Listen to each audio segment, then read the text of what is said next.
Hello, point of view peeps. How's it going? Yesterday we read about not wildfires, rescue dogs, sorry, and we came up with some details, and that brought us to the conclusion that our author was feeling positive about rescue dogs and thinks that they are heroes too. Today we're going to read a passage about the desert camel, and you're going to probably learn some more things again with our nonfiction text. I love nonfiction. Learn something new every day.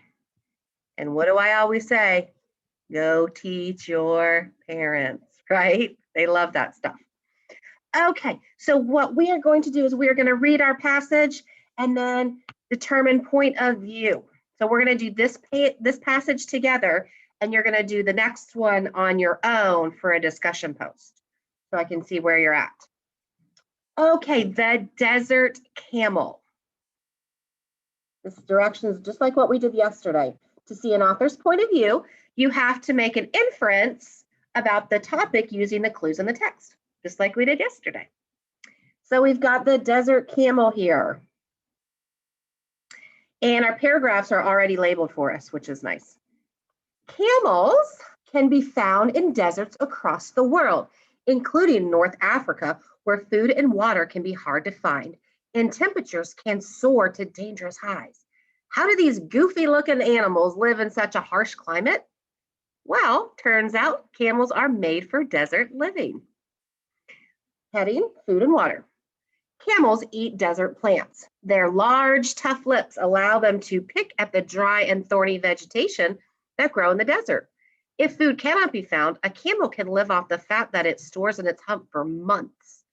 Its body, so it doesn't store water in there, it stores the fat. Its body can also turn this fat into water in order to survive. So he turns the fat into water. Very cool. When a camel does find water, it can drink up to 30 gallons within just a few minutes. Okay, 1 gallon is like your milk jug in the refrigerator. So think about drinking 30 of those in a few minutes. Just as important, the camel does not sweat often and does not lose much water as it breathes. All of this helps the camel travel up to 100 miles in the desert without needing a drink. Keeping cool. An animal's body fat traps heat to keep the animal warm. Lucky for the camel, most of its body fat is kept within its hump. This allows heat to easily escape from the rest of the camel's body. As a result, cause and effect. As a result, the camel is able to keep cool under the blazing sun. Further, a camel has long, tall legs to keep its body high above the baking hot sand. Protection from the elements. Camels have windy sandstorms figured out too. They can close their nostrils to keep sand out of their nose, while their fur keeps the sand from getting into their ears. To block sand and the sun's rays from getting into their eyes, camels have bushy eyebrows with 2 rows of long eyelashes. So 2 rows of eyelashes. Very cool. All right, part A. Choose the sentence that best describes the author's point of view in paragraph 1. Paragraph 1. Camels can be found in the deserts across the world, including North Africa, where food and water can be hard to find, and temperatures can soar to dangerous highs. How do these goofy looking animals live in such a harsh climate? Well, it turns out camels are made for living.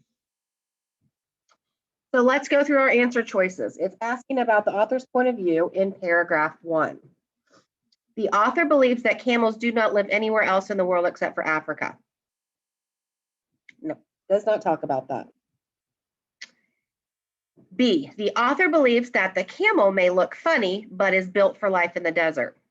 Well, it did say goofy looking, made for desert living. That's a maybe. Probably right, but we read all of our answer choices. So I'm going to put my check mark here for a maybe. The author believes that living in the desert can be tough for humans. I didn't talk about that in paragraph 1, so that's a definite no. The author believes that there is plenty of food and water in the desert. It was not about food and water. That was paragraph 2. So that's a definite no. So yes, B is the correct choice. I usually do X's for no's and check marks for maybes. Then if I have 2 check marks, I reread the question and see which is the better answer choice. In the text, draw a box around the sentences that support part A. Well, we just read that. Goofy looking and made for desert living. They are goofy looking. All right, number 2. With which statement about paragraph 2 would the author most likely agree? Paragraph 2. So we go back and reread paragraph 2 about food and water.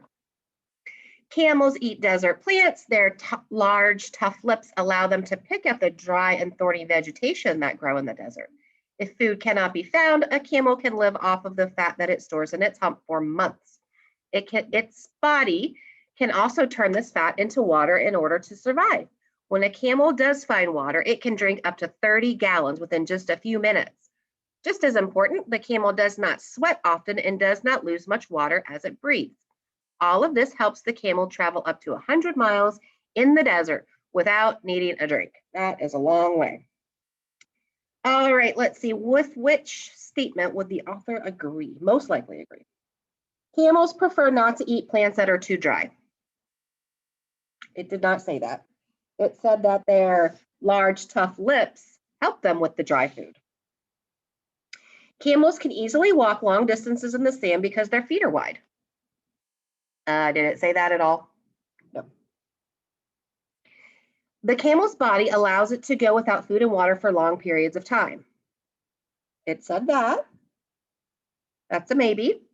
The camel's body can lose up to 40 gallons of water while walking under the hot desert sun. It didn't say that at all. So we get C.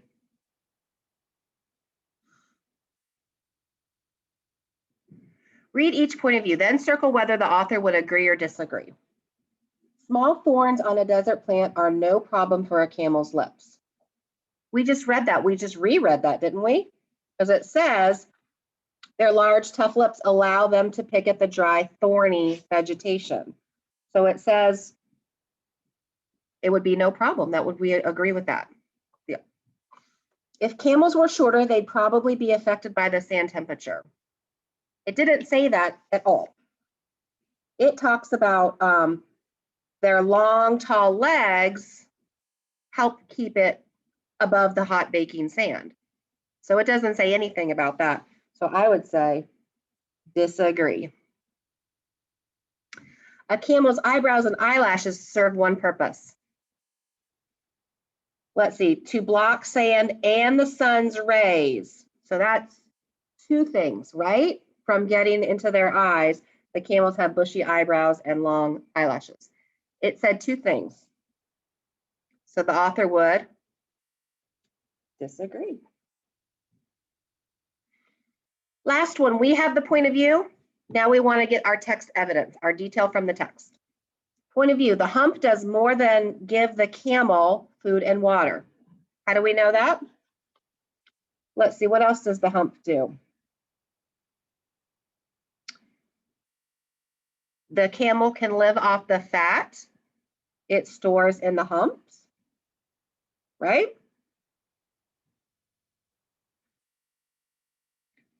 A camel can live off the fat it stores in its hump.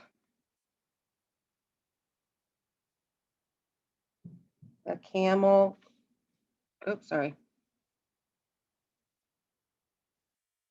can live off of stored fat. What? Why are these boxes always too small in the hump? Right?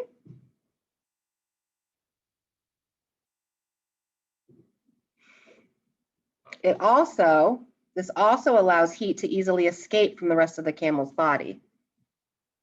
But I'm out of space. All right? It says most of its body fat is kept within its hump, right there in paragraph 3. But we're out of space, so it's about the same thing. All right, so we are going back and we are using our clues in the text to come up with what we think our author's point of view is, what the author thinks or feels about a particular text. And this week, oh, I shouldn't have closed that. This week, we are working on nonfiction expository text. So let me try this again. Sorry. Okay, your job right now is you are going to read the meatless burger patty. So about a meatless burger. Maybe some of you are vegetarians and are familiar with that. I'm not sure. But that's what you're going to read now, and you're going to do exactly what we just did here with point of view. So number 1, discussion post, part A and part B. Which passage supports your answer to part A, or which sentence supports part A? You're going to discussion post number 2.